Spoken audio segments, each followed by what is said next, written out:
Welcome to the Zachrilege cast podcast, YouTube video, interview program that features me talking to some of the best and brightest in the atheist / secular / awesome community. This is episode number 128, and I'm recording live on January 25th, 2018. Most likely, if you get the iTunes podcast version, you're going to be listening to this January 26th, which will be my 44th birthday. Woohoo! So should I thank the Amy's? After all, they always love Chris more than me. I never get any shout-outs, even though my interview with them netted them at least 43 cents in Patreon money. All right, fuck it. They're cool. Listen to them. Secular Soup. Episode 7, I believe, is out. Maybe 8 is coming soon. And note, for people who like to hear me in the early morning, I will be on this Sunday's Atheists Talk Radio with Hertzy Hertz. I believe that's 10 o'clock Eastern time, and I'll probably include the link somewhere.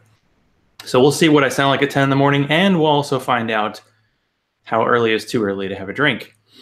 So this week, I bring on a woman who might buy you a television in the grocery store in Bogota, who reads more in an hour than I do in a week, probably could listen to 2 podcasts at a time if she wanted to, and has already amazed me with her knowledge on subjects that I didn't know existed. Plus, she has the genie stamp of approval, so already on the cool list.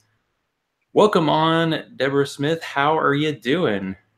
I am terrific. Thank you for having me on, Zach. I appreciate it very much. Well, we're going to have some fun tonight. So, of course, as we like to start, and I don't care if my lighting sucks, I just didn't want it blinding me, so I'm sorry. Is there any kind of elevator speech kind of introduction you'd like to give before we get started? No, I have absolutely none. I have absolutely none. Would you like to hear the Columbia story? Well, sure, if you'd like to share it.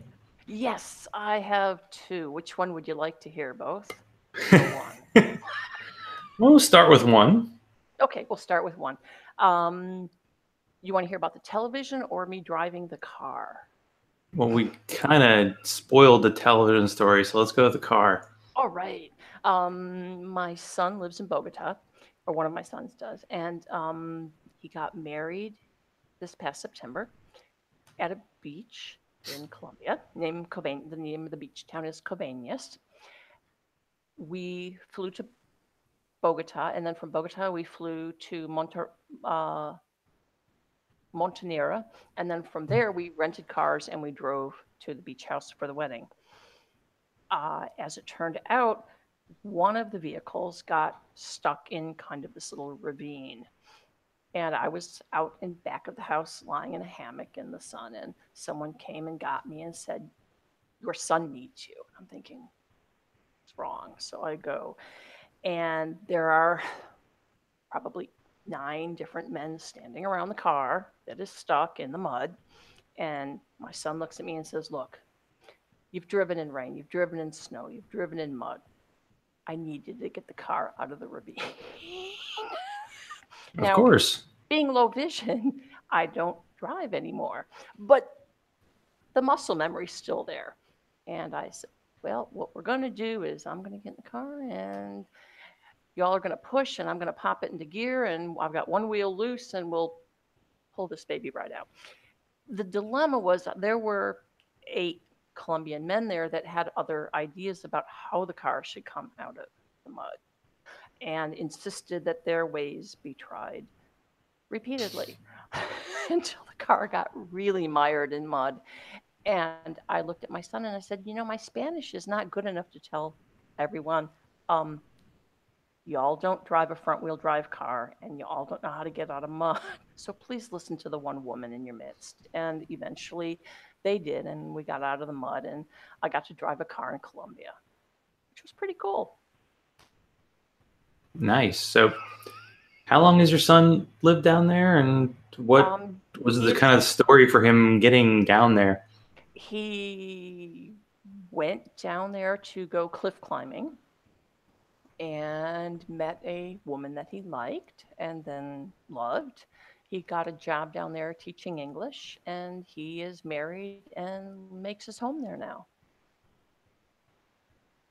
So you must get there pretty often, huh?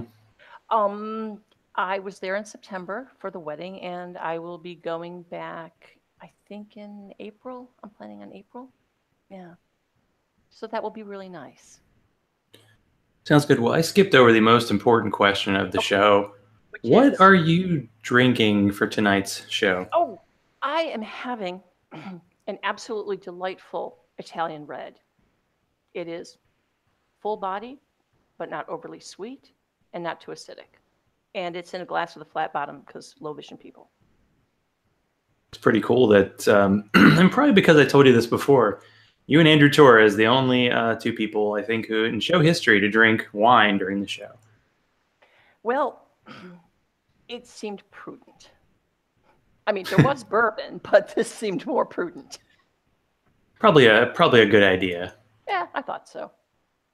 And so we're going cans. I noticed in Atlanta brewing, they're switching from beer bottles to cans. So Cherry Street Brewing, a local brewery that actually won a gold medal for best brewery in the country. Coconut Porter. If you like sweet beers, and I do, this is a good one. It's only like 6%. So, you can drink a nice. And if you're going to get a 4-pack of beer, they should give you 16 instead of 12, right? So you get, close to your full money's worth. And when I'm ready for the heavy stuff, I have a special. I just love having these beers from Evil Twin. It's called Even More Cocoa Jesus. See this? The brewer who created Even More Jesus just threw the name out of his butt. He just didn't even think about it. And it's just this super dark stout. This is actually a version of this that has coconut and maple syrup, so it's very sweet. And it's like the consistency of motor oil, as you can see. Look at that thing. That's when you get lovely. the dark head, then you've got a heavy beer. I like Left Hand Brewery. I like beers out of Left Hand Brewery. I think they're very good beers. They do a milk stout people like, and they do a fabulous milk stout. Denver, so good. Denver's insane with breweries. I think I don't know if they have 100, but they have a lot. They have a lot. It's good that we're talking about substances that alter your consciousness, because we're gonna be here pretty soon. So you told me that you currently live in Orlando, Florida. I do. But before that, you lived in New Jersey. So why would somebody leave the great state of New Jersey? That's a good question, and there really is a good answer. The county that we lived in New Jersey was Hunterdon County. And at the time, and it probably still is the case, although I've not kept up with it, it was pretty much Lyme central for the state of New Jersey and parts of Pennsylvania. Every member of my family managed to contract Lyme disease. And the thing about Lyme is that you don't get an immunity to it. It isn't like chickenpox where you get it once and then it goes away forever. You can get it again and again and again. And finally realized, if we don't get out of here, we're going to die. And so we got out. Yeah. So you had Lyme disease during your time up there? I did indeed. Yeah. What are the symptoms of that? And okay, the classic, I'm going to answer that in two different ways. One is, what is the traditional thing that they look for to quote unquote see if you have Lyme disease? And that's what they call a bullseye rash. And that's sort of a concentric red circle rash, which I did have. So it was sort of easy to see and go, yeah, she's got Lyme disease. The standard test that's used is called a Western blot. The problem with Western blots is that it misses about 40% of the cases. So that's not a super high accuracy rate. The symptomology feels very much like having the flu. You are exhausted and nauseous, and you feel like someone's come at you with a baseball bat repeatedly. Everyday world. And it's really a challenging world to live in. Some people lose the ability to walk. Some people get tremendous muscle weakness. Caused by a tick. Tick-borne diseases are called rickettsial diseases. In addition to Lyme disease, though, the ticks also carry other diseases called Bartonella and babesiosis. And there are different strains of all of these things. So you might cure one chunk of it with a group of antibiotics, but you might contract something else with other co-infections that you don't get rid of.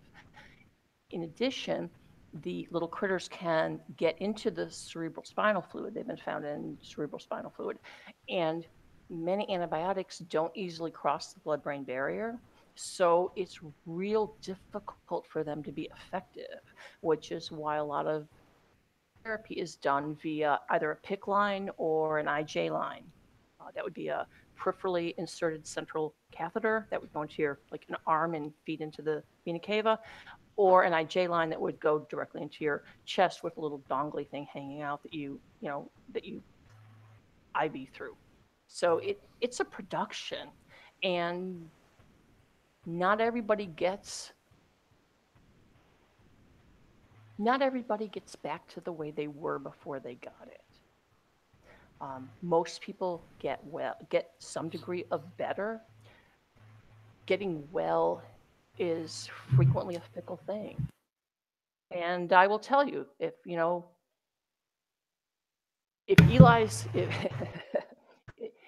if Eli's treatment worked, you would have people lining up for blocks. It's a difficult and challenging disease to manage. And when you live in an area where it's very, very prevalent, you can spend 2 months or even 3 months on antibiotic therapy, get a clean bill, say, fine, everything's coming up negative, tracked it again a week later. And that's really tough. So we got out. Well, how long did you live there? I think we were there for 7 years. I think 7 years. Yeah, I think we were there for 7 years. I kind of bounced around the country some. So I think we were in New Jersey for 7 years. And one of the side effects of Lyme is that you are permanently achy. At least you're much more sensitive to your aches and pains. And a warm climate is a little bit. And given that I have some sight limitations, not dealing with things like sleet and snow on the streets is good for me being able to get out and about and live as normal life as possible. Well, if you escaped like certain diseases in New Jersey, what did you have to encounter once you got to Florida? The tail end of the opioid crisis, or the beginning of it. I'm not quite sure which anymore. The rules are changing on that so fast that it is hard to stay in front of, other than knowing it is entirely devastating the country and specific parts of the country. I think I sent you a map that showed where there were lawsuits being filed and where there was a great deal of opioid addiction. And basically, you've got California, and then you've got east of the Mississippi, and it's really very difficult. It is. Would you like to know how I got interested in the opioid crisis? Yeah, see, you're doing both sides for me. This is great. I can just sit here and drink. It's lovely. Yeah, I was going to ask because sometimes, I'm interviewing somebody and the story can be about them getting out of religion and like, did you have a eureka moment or did you take time? And with you and the opioid crisis, it's kind of the same thing. Like, so what is the story behind you and opioids? And you don't have to do a top 5 of your favorites. You can just tell a story. I'm just kidding. Thanks, Zach. Okay, so Purdue Pharma introduced OxyContin in 1996, and they touted it to doctors as a breakthrough medication. The idea being a patient who had a chronic or persistent pain problem could dose every 12 hours. In other words, you would take a pill, that pain relief would last for 12 hours. And theoretically, that allows patients to have a more normal life. The problem was that they were lying, and that's difficult. And they were lying in several ways. But the biggest way they lied was their representatives went out and convinced doctors that this medication lasts for 12 hours when it didn't, and they knew that it didn't. I had a friend who lived in New Jersey, and she had had back surgery, and it was really extensive back surgery, and she was in a great deal of pain.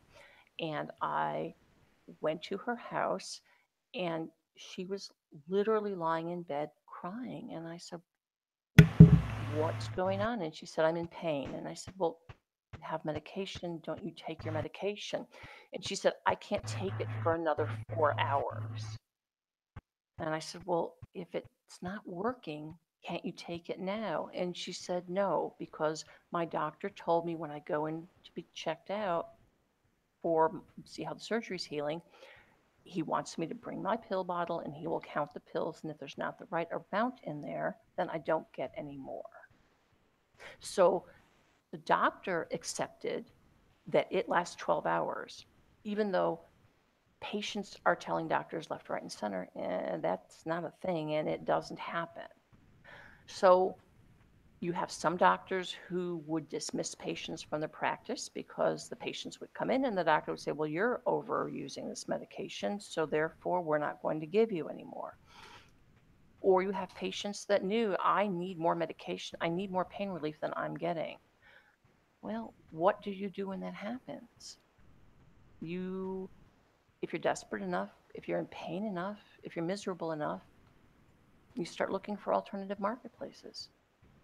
And that was statistically in 2012, the New England Journal of Medicine did a study, and they found in 2012 that 73% of heroin addicts started out being correctly prescribed opioids for pain. Now, that's not addressing the fact that Purdue Pharma also downplayed the fact that this medication was highly highly addicting. So you had individuals who were taking it and they were believing what their doctor told them. You won't get addicted to this stuff. You'll get pain relief for 12 hours. That was a lie. As such, we created a problem where people had chronic pain, they had illnesses, they had diseases, and all of a sudden, either the pain medication wasn't working the way their doctor said it was, or they were needing to take more than they were supposed to, and their doctor would cut them off. And that helped contribute to the influx of heroin, or the desire for it, at least. So is it really traceable to just Purdue one Pharma. drug in particular? It is actually. Just being Yes. because it was like a sales pitch, right? The whole 12 hours part was just like nothing else lasts 12 hours and this does. Yep. And I've had enough, we've all had enough medical history to know that drugs do not, each person has a different kind of reaction. For them to say that it should work way longer than 12 hours in theory for it to work, right. But that wasn't the case. And so there have been lots of lawsuits, and they there kind have been of quite a few lawsuits, as a matter of fact. I sent you a list of the lawsuits, but there have been some substantial ones. I think the largest one was and I'm going from memory, so you'll have to forgive me. I think it was in 2007, and that was the United States versus Purdue Pharma, where they determined that that that that they had done wrong things, and the company Purdue Pharma was fined $600 million, or they agreed to a settlement, I should say, of $600 million. The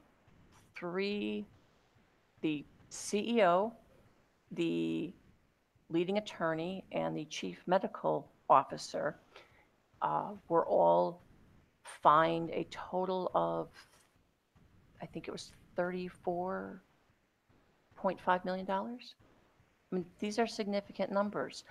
And they don't come close to touching the profits that the pharmaceutical companies have made off these medications, and they don't even come close to touching the damage that's been done to communities.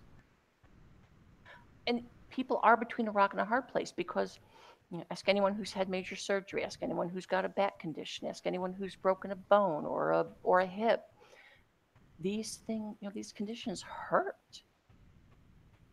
It is really difficult to manage pain without narcotics. Difficult to manage pain with narcotics. You and I had talked about Tom Petty. Right. And if you want, we can discuss that briefly.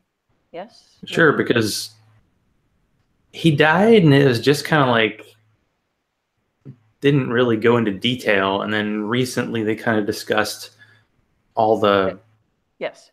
all the That's kind of drugs he was on during the time that he died. Tom Petty died of an accidental opioid overdose.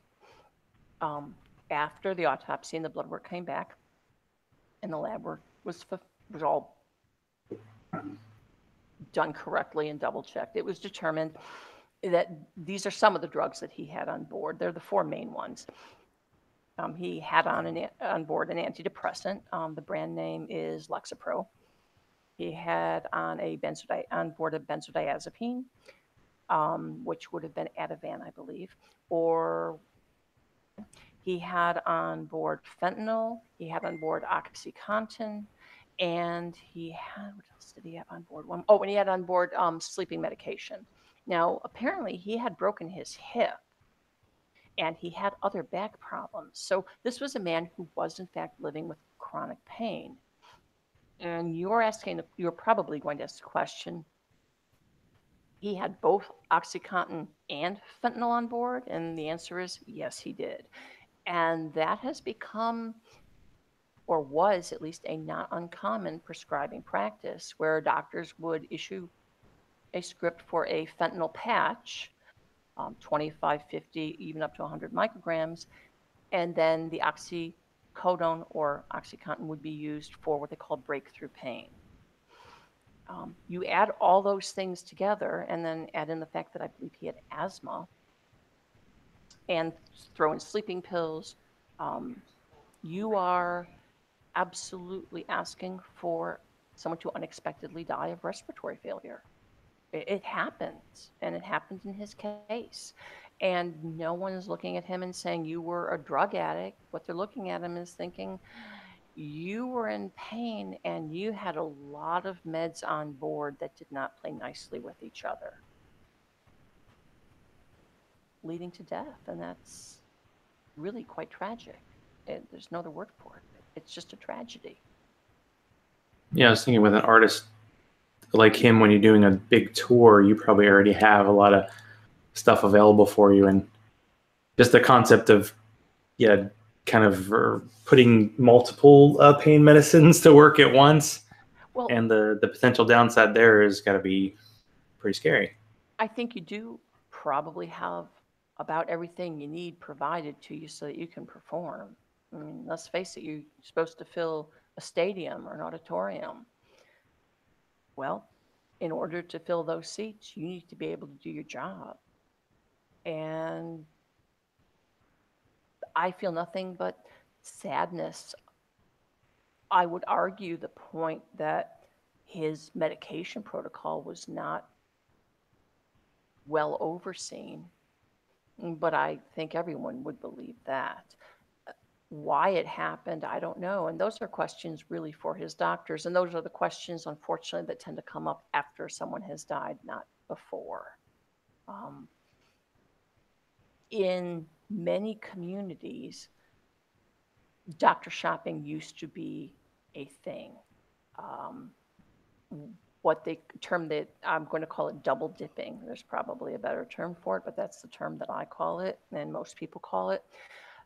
When you have an individual who wants a certain kind of drug, well, then they go to Dr. A and they say, my back really hurts and I'm not getting any sleep at night, and can you give me something for pain? And the doctor would write a prescription. Well, then the person would go to another doctor and say, I've got this problem and my back hurts, and can you write me a prescription? And you take those prescriptions to 2 different pharmacies and you pay cash, and voila, you now have 2 prescriptions. That is harder to do. I don't know about all states. I can tell you in the state of Florida, it really can't be done anymore because everything is linked to you and your date of birth. So it doesn't matter where you get a prescription filled, who's written it, they're not going to fill it if it shows up a second time. So that, in theory, helps cut down on the crisis. And it hasn't. And there's a reason why. You want to know? Looks like she's leading up to something. I do want to put in my first live read. I don't always do them, but I feel like this week I need to. Okay. So I'm going to do my first live read, and then we'll continue. Like, see, okay. Here we go. It's the cliffhanger, everybody. Whoa. Something to look forward to. So this is an honest, sad moment. I had to set up next week's show because I'm having Rob of Secular yakking on, because my corner, as it were, in the atheist community is the exit interview because Secular Yakking is going to a farm to live. In short, it's dead. The show's no longer going to be on the air. So I like to have, when people quit doing a show, have them on here to say, hey, what's happening? Let's recap your show, talk about it. And so that was ready. You know, that's my show next week. I'll be recording it next Monday. And then, but I was not prepared for what I found out today, that No Religion Required, which is a show that kind of got me on the map, small map that it is, and found out this week that they are doing their last show next week. They've been on the air about 4 years. So I haven't had much more fun in the community than quoting Miss Ashley and Bobby out of context. So this next Wednesday at 8 is their last show. So let's get ready for some redneck trivia, Evan Williams, and some sweet tea. Love y'all. So now let's continue with the show. Ooh. So we were talking about how with better prescribing methods and better tracking, how problems were still continuing and how a crisis was still getting larger and larger across our nation. And the answer to that, well, actually, there's two answers to that. One is three. I'll give 3 words: fentanyl, carfentanil, and China. Fentanyl as a drug is 50 to 100 times stronger than morphine. Usually morphine is what they compare other drugs to. So they'll say this is X percent less strong than morphine, or this is as strong as morphine. Well, fentanyl is phenomenally strong medication, and it's a pain medication that's used not infrequently.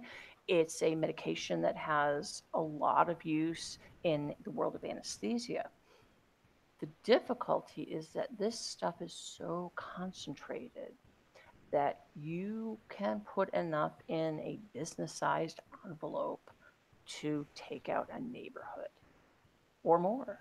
So what's happening is people are overdosing because it's being mixed in with the heroin.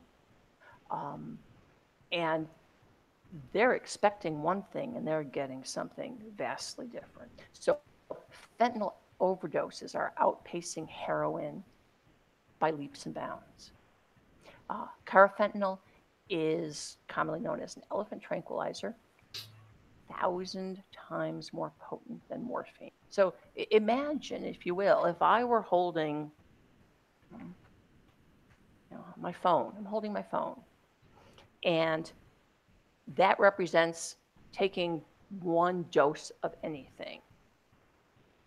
Now imagine getting that 1 dose to move through an illicit or underground system, right? Now imagine it being 10,000 of these. Well, all of a sudden you don't need 10,000 because you've got 1. There was a article in today's paper, and it spoke of a Senate investigation that has been completed. It was a year-long Senate investigation, and it showed that there's a tremendous problem with shippers from China who send fentanyl and carfentanil to the U.S., and it is distributed from different points in the U.S.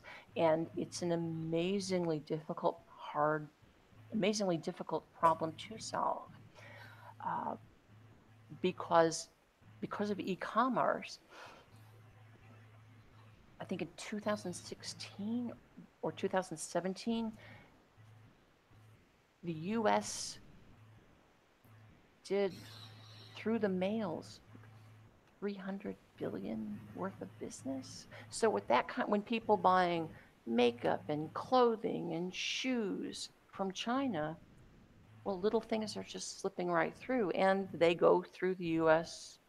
Postal Service. And there is a reason for that. And I'm not going to answer that because uh, that gets into laws that I think I'm not qualified to speak of. Um, if I can throw something out, if you tune in tomorrow to opening arguments, that'll be discussed on opening arguments. So if you want to listen to Thomas Smith and Andrew Torres, they can give you all the legal details about it. But it's a bigger problem than it used to be, and it's a bigger problem than it was 2 years ago, and it's an enormous problem compared to what it was 5 years ago. It has morphed into something terrifying. Happy Well, note. what are, I mean, we've talked about two pretty big problems. Like, you first mentioned Lyme disease. I wasn't thinking Eli Bosnick. I was thinking how this was a story, I feel like 20 years ago. And it disappeared, and it was like it wasn't a thing anymore, even though it still is. And the opioid crisis is being talked about, but Mhm. it seems like people are kind of powerless to deal with it. What are some maybe innovative things that cities and municipalities are doing to combat this situation that you've maybe heard of, since you know stuff? Well, since I know stuff, thank you. I will tell you two things that help. One is enacted much more easily than another. The first would be needle exchanges. Cities that have them find that they work. Nobody likes the idea of saying, yes, we're going to have addicts and sit here and shoot up because this is a clean, safe environment and they won't get hepatitis and they won't, if they overdose, we can revive them, and therefore this is what we're going to do. People tend to be uncomfortable with that. But the reality is people are dying. So sometimes you have to take appropriate measures, and I think that's an appropriate measure. The bigger difficulty is that there's a lot of addiction in our prison populations. And there are very few states that provide treatment for addictions in prison. So you have someone who is arrested and they are an addict, get help, and what's going to happen when they get out? The odds are overwhelming that they are going to hook back up with their previous supplier, and the cycle starts again. It becomes lather, rinse, repeat.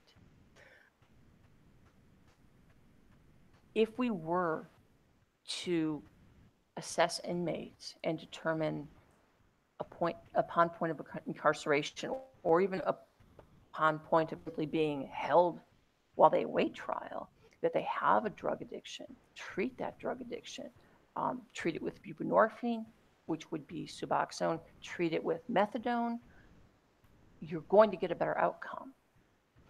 In some prisons, regretfully, if an inmate misbehaves, they will withhold their drug treatment for their addiction. Now, we don't withhold people's high blood pressure medication if they misbehave, and we don't withhold their insulin.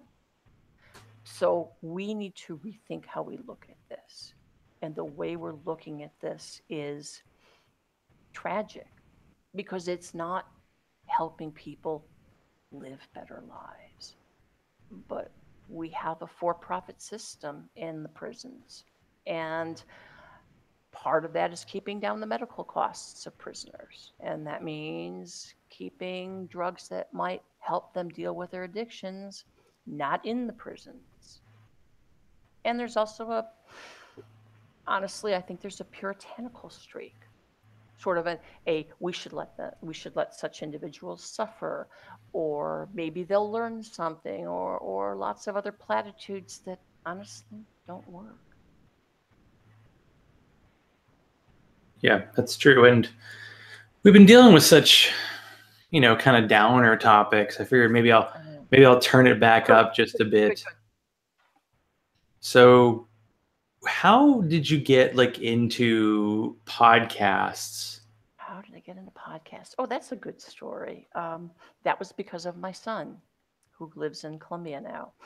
As my site started to become more challenging, or my lack of sight became more challenging.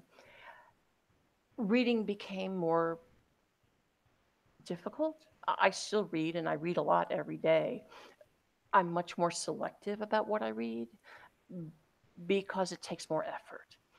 As such, he saw that I was struggling and said, there are podcasts. And so I started out where most people start out, with NPR, TED Talks, things like that. And then he said, just kind of tap in what you're interested in, look around. Well, I found myself listening to TGIA out of Salt Lake City, and I thought, I like this. This is interesting. And then the election happened, and that was rough. The election was rough. And I will honestly admit that Thomas Smith and Eli Bosnick and Andrew Torres got me through that. Thomas put out some wonderful podcasts on SIO, and it let me know I wasn't alone. It let me know I was not the only one thinking, what the hell happened? I remember the night of the election, and my daughter wasn't home, and she was calling me, I would say, every hour. Now, she had told me, I think that Donald Trump is going to win, and I said, that's patently impossible. That's not going to happen. And she said, you just don't see what I see, Mom. You don't see it. She was right. And that night she called me about every 2 hours. Mom, what are we going to do? Mom, what are we going to do? Mom, what are we going to do? And my response to her was, look, the members of the House of Representatives, senators, they're in this for the long haul. They want to go back. They will be reasonable people. That sounds like a statement that you might have to walk back a little bit. I was sadly mistaken. And I will tell you, I think of two things that No Illusions said on their podcast immediately following the election. And one of those things is when he said into the microphone, this will always have happened. And he's right. This will always have happened. We will always be a country that elected Donald Trump. And there's no way to wash that away. The other comment that he made was not so kind about the people that voted for Donald Trump. And he asked, I think he called it nuclear fucktardery. And regretfully, I kind of sign on to that because I don't understand it. I try, but I don't understand it. And at that point, it was off to the races because these were podcasts that gave me solace. These were podcasts that addressed my sense of impotent rage at what had happened. Where was my country going? What was happening to my rights as a woman? It was not a happy time, and many of these podcasts were not happy places, but they were things that I needed. I needed someone to speak for me because I felt I had no voice anymore. Well, this is a good point because we were talking about dark stuff and we end up going back kind of the dark stuff, but that's kind of the reality we're in right now. There's no way to escape it. But I was thinking for me, it's like, what do I listen to get away a little bit? And for me, that can be like football podcasts because it had nothing to do with reality, and maybe something that's light in a way. Do you prefer to like listen to Serious Inquiries Only that's dealing with serious topics, but in a way where you're kind of like, I'm with this guy? Or do you want something that's a distraction? That's an interesting question. That's something that, it's like a comedy thing, or maybe it's like a radio drama or something that's not quote unquote reality. Yes, and I have two great answers. Oh. I always have answers. Sometimes I don't hear the questions, but I always have answers. There are two that I really enjoy. And I I lived in the DC area for about 5.5 years, I think. And that was when at that point, that was when I became a political junkie. And I am a political junkie. There's no ifs, ands, or buts about that. However, there are two podcasts that I do listen to for fun. One is a radio. It's like listening to old-fashioned radio plays, and much of it is extemporaneous, and it's funny and sometimes dark and sometimes very dark. And it's called The Truth. And the other one that I enjoy. You say The Truth? Is that what it's called? It's called, yes, The Truth. Okay. It's a very cool, and it was recommended to me by Jeannie. So thank you, Jeannie. There you go. Yeah. And the other one that I really enjoy is put out by Thomas Smith and his brother Sam, called Comedy Shoeshine. And they talk about not much of anything. And it is utterly delightful. It is a somewhat sardonic sense of humor, which is sort of how my sense of humor tends to run. And I really enjoy the heck out of it. You know, if I ever have Thomas Smith on the show, I have to ask him like exclusively questions about that podcast, because it never comes up in his interviews, because it's always it's always what's going on. It's always, you know, the latest controversy, and of course the Mythicist Milwaukee thing last year. And it's like, that was a hey, have that that outlet is a good thing. And of course he has an empire, because lots of people have these podcast empires now, which is nice. He has 3 shows going, which is really, really nice to see. Yeah, I enjoy seeing people be successful at something that they love. That's really a delight to see. Yeah. Well, we do need more delights. Now, what made you decide to go, as some people call it, 2D to 3D, and say, I want to attend an event? And you went to the 100th episode of Inciting Incident in, what is it, Carlisle, Pennsylvania? I don't even know exactly where it is, but you know, because you were there. So what was it like? I do, and I can't even remember the name of the town. Yes, I did go, and it was very nifty. I got to know Marissa online, as I've gotten to know so many people. And I knew she was having a 100th show, and I thought, well, I'm going to go. And it was very nifty. I had an opportunity to meet a lot of people whose voices I'd only heard online. And that was neat. I really, really did enjoy that a lot. I'm not sure why I decided to go. I think I'd not been able to go to ReasonCon, and I really felt regretful that I'd not been able to go. And I thought, well, this will be an opportunity. So I got to I'd met Marissa. She had come to Orlando, so I'd actually met her in May. But I got to see Marissa again, and I got to meet a lot of really nifty people. Yeah. Yeah, that turned out to be like a mini podcaster kind of convention, because I know Open Arguments, I think Thomas Smith was there. I'm pretty sure he was. Thomas was barely there. He was barely there. Thomas doesn't have much luck with planes sometimes. No. Unfortunately, he got...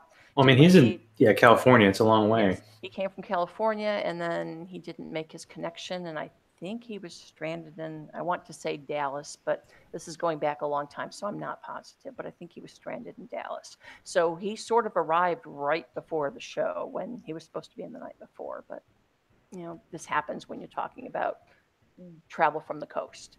So, but he was there. Callie was there. Who else was there? Well, Noah was there, Heath was there, Eli was there, Lucinda was there, Jeremiah Traeger was there, Ari Stillman was there, I think Marie Baker was there, although we didn't speak, and Trav Mamone was there. There were a lot of people there, and these were all voices that I had heard and never met. So that was a really cool thing. Yeah, I hear rumors that the 150th is going to be in Chicago, so that's a possible thing. See, every time I do a show, I want to talk to people about, if you're going to a conference, like, where are you going? Because we talk about ReasonCon, but of course, this year there is no ReasonCon, and ReasonCon 2019 in Hickory, please, Rachel, please, Gene, just, nothing happened to you. We'll see you next year. But where do you think you'll be attending anything this year, or anything catching your eye as to, a conference or something you might attend? Well, I'm aware of Marissa's show. I'm from Chicago, so I Yeah. have family and friends there, and I go there. I will be honest and tell you I was sort of hoping that Citation Needed would have a show in Chicago because I would like to go to that. I really would.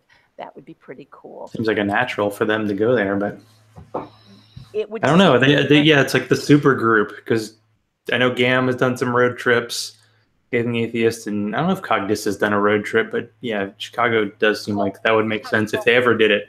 Cogdis was in Sydney. Right, they did join the So they Australia crew. Mm-hmm. Well, if you're going to go anywhere, Australia, sure, why not? That would be pretty cool. But I would be perfectly happy going to Chicago and seeing them. I really, truly would. I don't know if that will happen. We'll find out. But that would be nice. And let's see, this past year in Florida, and I have nothing to promote. I'm just me. I don't have a show. You can put anybody if you want. Anybody, anything. But I did promise a friend that I would mention the Central Florida Free Thought group, and you can find it online. You can find it on Facebook, the CFFC. You can speak to David Williams, who is in charge, and he's a delightful man. And they, together with some other organizations, put together every 2 years, just sort of the same biannual schedule as ReasonCon, what's called Free Flow, which is the Florida Free Thought. And it was really neat this year. I went to that, and they had Andrew Seidel from FFRF. They had Lucian Greaves. They had Seth Andrews. It was nifty. And I met a lot of really nice people there. But wait, that's the same annual schedule as ReasonCon, so it'll be back in 2019? So they'll be back in 2019. That is correct.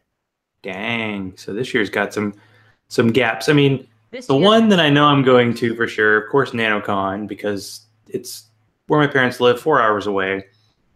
The Callie and Silas marriage, of course, and a ton of people can meet in that location, and it's only a one-day thing. Some of these conferences tend to be kind of extensive. I know, like, the American Atheist is going to, I think, Oklahoma City, and I'm kind of thinking about that because I'm always thinking in terms of breweries, and that Prairie's there, and that's a nice brewery. But I know Seth Andrews will be there, and of course, lots of cool people will be there. But that's it's a consideration. You got to think ahead. Think about this year. You need to plan out where you will be able to see the people that you admire and the people that you respect. And that does require some amount of thought, especially if one doesn't have unlimited funds at one's disposal. You make choices. Yeah, exactly.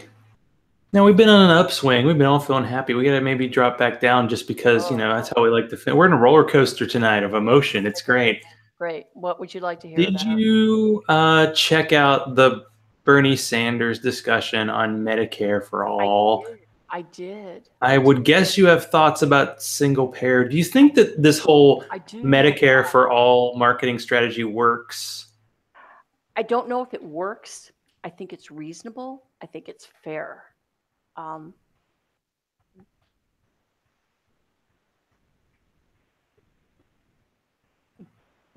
Employee benefits provide 49% of individuals in this country with their benefits. Medicare and Medicaid combined provide another 33% of benefits in this country. That leaves a small but really significant amount of people that don't have benefits in this country. If you look at the way insurance companies have managed benefits and the way they've made insurance available to individuals, you need to go back a pretty good chunk of time. If I was going to take you back in time, I would take you back to 1986. And that was when Congress enacted the Consolidated Omnibus Budget Reconciliation Act. Now, COBRA was noteworthy because for the first time, it provided for people who left their company, or at least it gave them an option. And it said as long as you work for a company that has 20 or more employees, as long as you meet what they call the beneficiary requirement, which means you are an employee or you're a covered child or a covered spouse. And there is one other requirement, and I'm sorry, it's not in my mind. Yeah, you have my apologies. But there are 3 requirements that have to be met. But most employers do meet those requirements. What that meant was you work for, I don't know, IBM, and you decide you're going to leave IBM, and you're going to go to work for another company, but they have a waiting period before you can get on their insurance. Well, that means you can carry your IBM and group insurance. You can carry that coverage with you.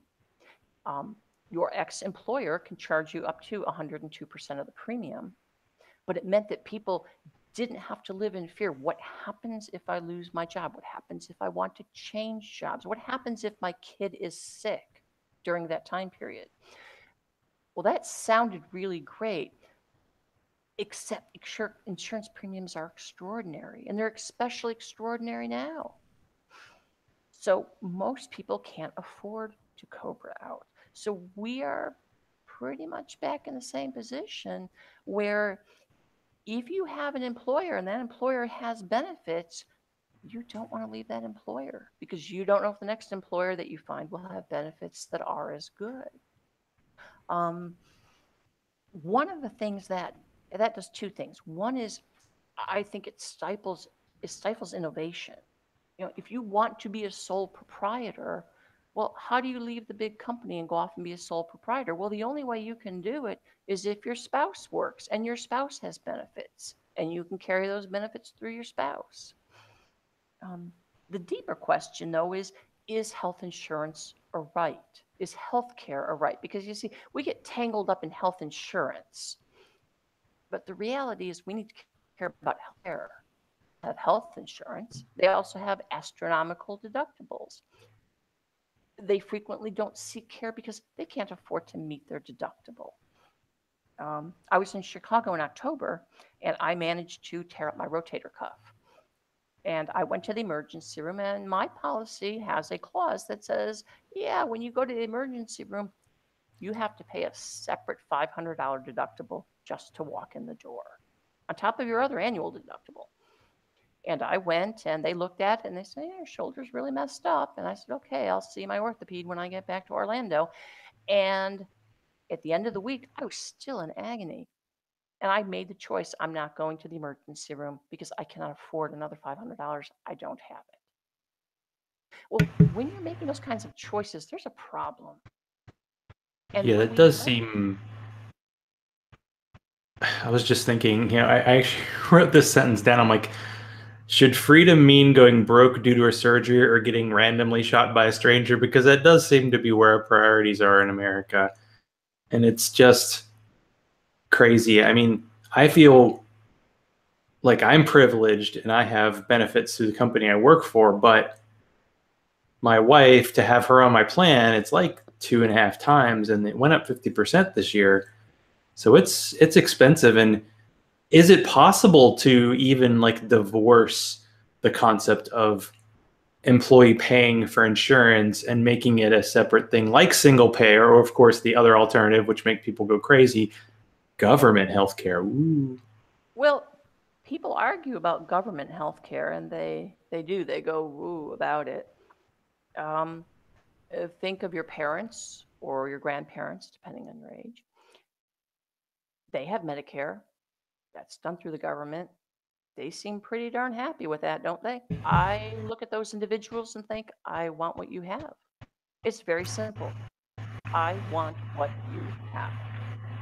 And I don't see any reason why I shouldn't have what they have.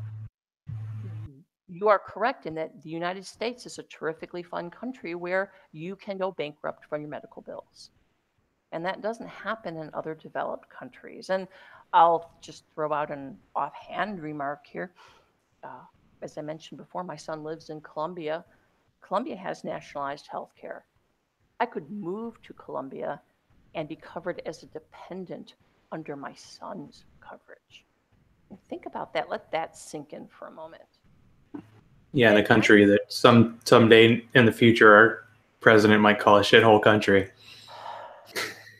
But we've already been there. We're gonna go back to there. We have been there. We're gonna get a neck pain. And it seems somehow not right that a country that still has small civil wars breaking out and is still mired in poverty is managing to provide for their population medical care.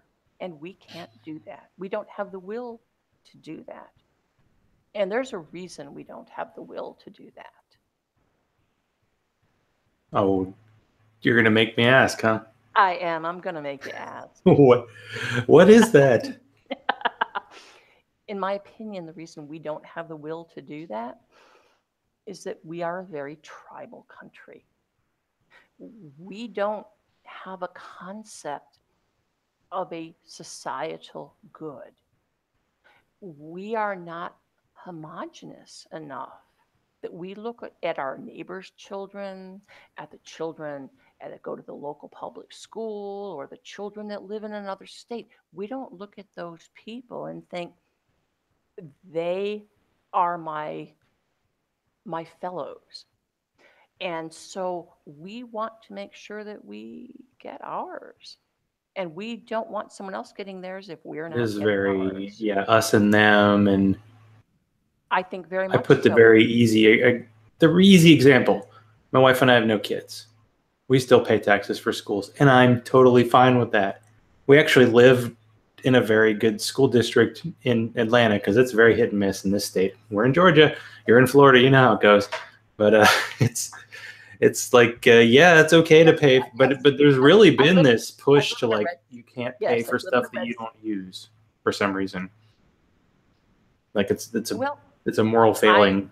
I'm low vision. I don't drive on the roads, but I pay for the roads. But more than that, you need to look at children that are in school and think, these are the kids that are going to be taking care of me. These are the children that are going to be the doctors and the police officers and the firefighters and the teachers of tomorrow. Don't we want them to have the best shot? Recently, Well, yes. Well, think about it though. Recently, there was a remark made by our president questioning, well, why can't we have more immigrants like from places like Norway? Well, I believe last year there were approximately less than 350 immigrants from Norway. And the reason is they have reasonable vacation times, they have subsidized daycare, they have medical care, they have subsidized education. Why would they come here? What could we offer them? Nothing.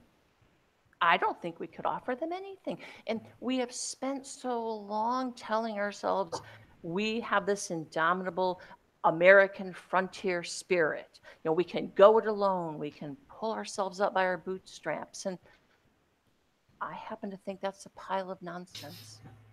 And I think that if we don't realize we are a society in this together and that we need to make things better for each other, we're going to continue to plummet. We don't have the best rankings for education and science or math. Our maternal our maternal death rates are rising. It's not ideal. And it's not ideal because we see other individuals as the other.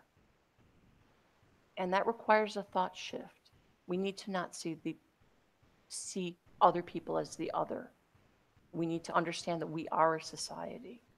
We might be a really big society and we might have many different facets, but we depend on each other more than we realize. Well, that's my answer. Yeah, to get that spirit back would be great.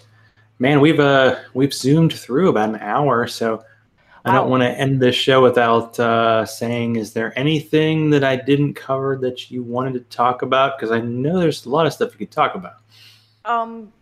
There probably is, but I think I'm bound to start repeating myself if I continue. So I think this is a good time to call the night. I do.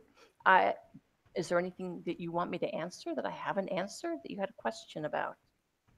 I don't think so. So you were just going to highlight the Central Florida Free Thought group, and you know, as I like to do, the links will be in the show notes, and all the homework that you gave me for this show, I'm going to definitely send it your way on the show notes, and I'll maybe include them on the Zachrilege Cast page. But I just want to, oh man, sorry, somebody's in the chat room. It's like chatting. It's I can't do two things at once. It's not allowed. Okay, so if you want to support this show, be like Hugh, Jeannie, and Teody, go to patreon.com/Zachrilege. I've had 2 beers. I can spell it Zachrilege.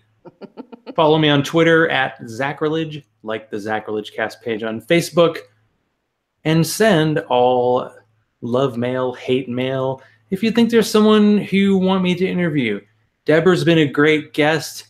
And there's some guests you get who haven't been on a bunch of shows. There's some guests who have been on a ton of shows. Who do you want me to talk to? Let me know. Zachrilege.cast@gmail.com. So again, thank you to Deborah Smith for being on tonight. And because Jeannie forced me to, I have a new conclusion to the show, which will probably be this week only. So this community is important to me. So because I talk into a microphone more or less once a week, I've made friends that I couldn't have made in real life because I just don't do it anymore. We're adults. When do we make friends? We just don't do that. We go online and make friends and sometimes enemies. But let's just talk about the friends.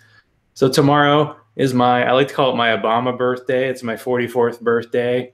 So for my 45th birthday, and we will not make any associations there, I look forward to strengthening the existing relationships I have and making more.